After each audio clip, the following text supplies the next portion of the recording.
Hello everyone, my name is Joshua Winkins, and welcome back to another video. In this video, I want to go over how I edit my Final Cut Pro 10 tutorials. So instead of showing you an editing breakdown, for example, how I created an effect like this, I'm going to basically go over what it takes to actually edit the actual tutorial.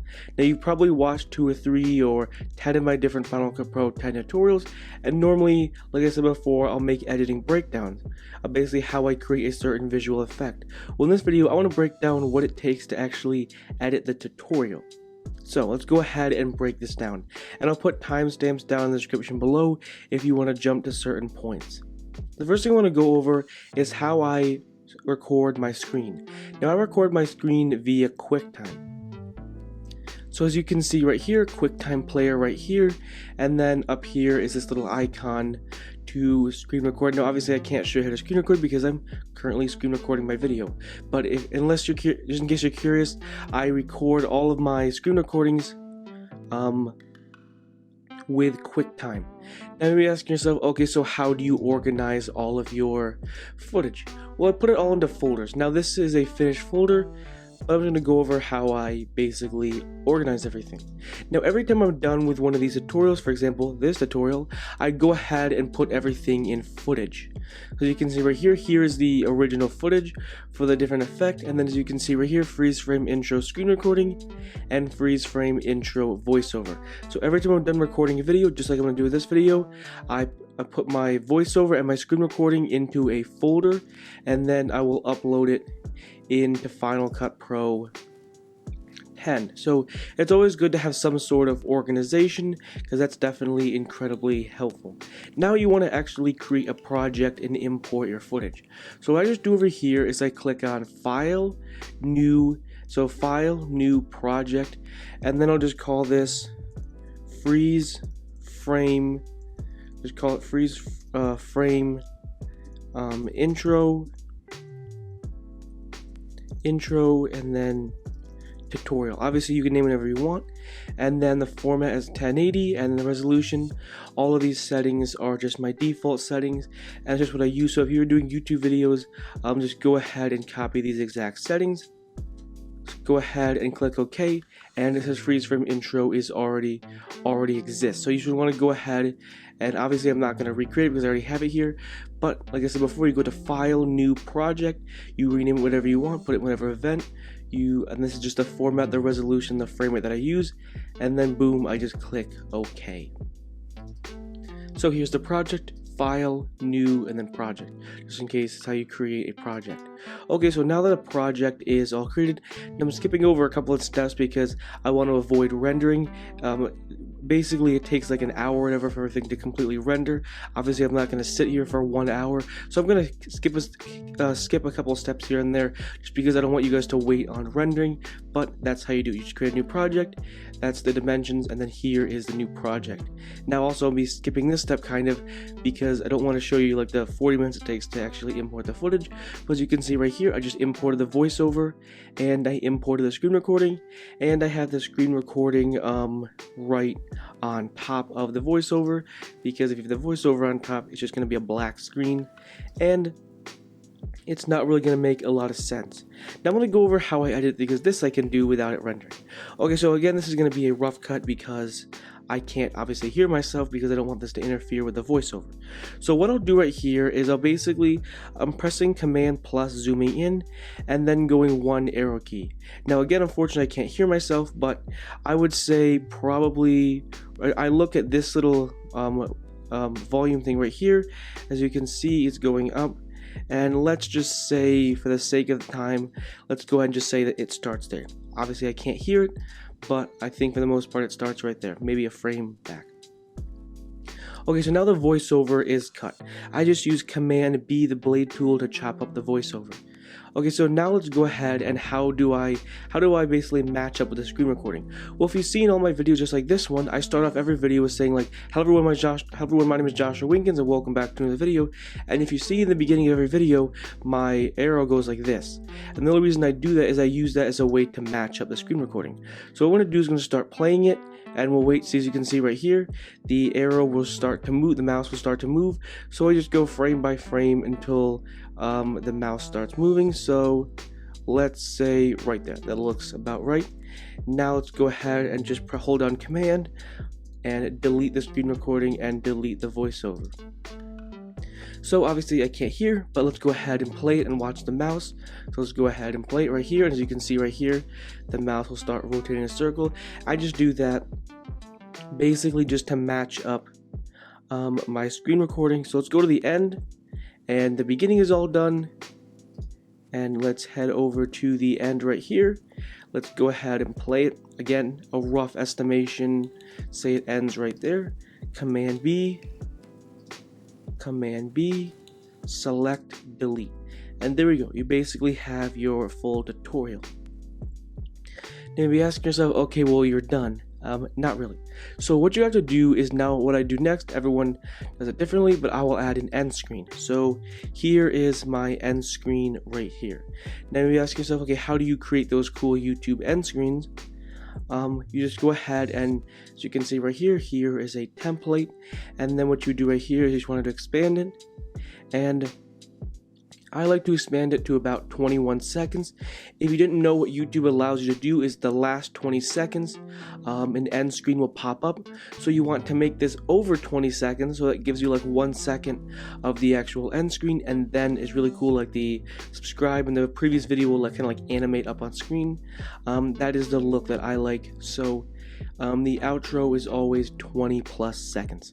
I always try to keep it at 20 seconds. Okay, so now let's go over background music. So I'm going to go ahead and click up here. I'll go ahead and scroll down until we find background music. As you can see right here, I'll just drag it right there, and I'll go ahead and start at the beginning, and I'll go ahead and just fade the music in by holding this. So you want this icon to show up, fade the music in. Let's go ahead and zoom in a little bit, and we'll go ahead and just cut the music up right here. Go ahead and duplicate it.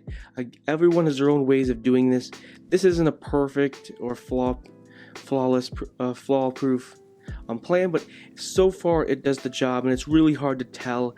I honestly couldn't really tell. If someone really tried to like be specific, I honestly couldn't really tell when exactly the music does end, because I think this does a pretty good job of basically trying to kind of repeat. So what I'm just doing right here is I'm basically just cutting up the music, and this is obviously all different towards you, but I'll go ahead and just cut up the music right here, and there we go. The music is all cut up, and now we added the background music. All done? Not really. So what we do right here is I'm gonna go ahead and head to the beginning of the actual song.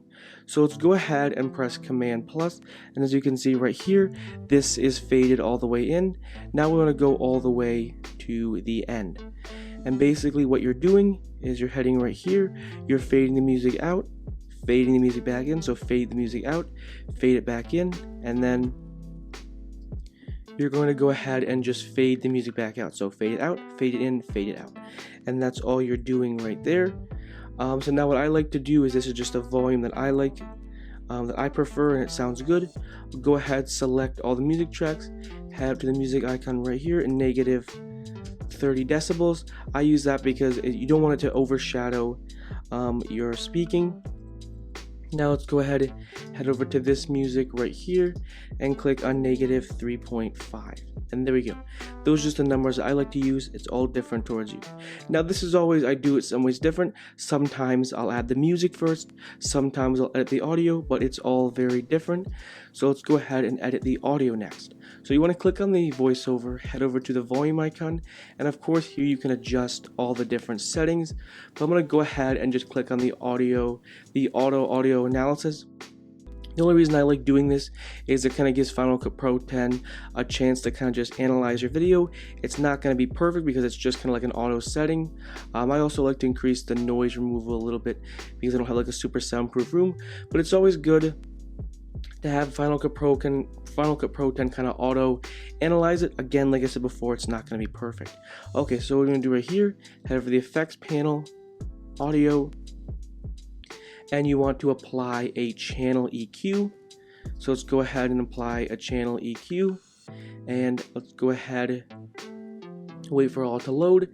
As you can see right here in the audio section, channel EQ, let's go ahead and put it to a preset I created, Voiceover. Now what you can do right here is you can basically just play your voiceover, and you can literally just mess with all these settings. A channel EQ isn't going to be perfect, but basically what it does is you literally just go through it and mess with the different settings until you get your desired sound. Yes, it's going to take you a long time to figure out what sounds good, but just like me, it took me a long time to figure it out.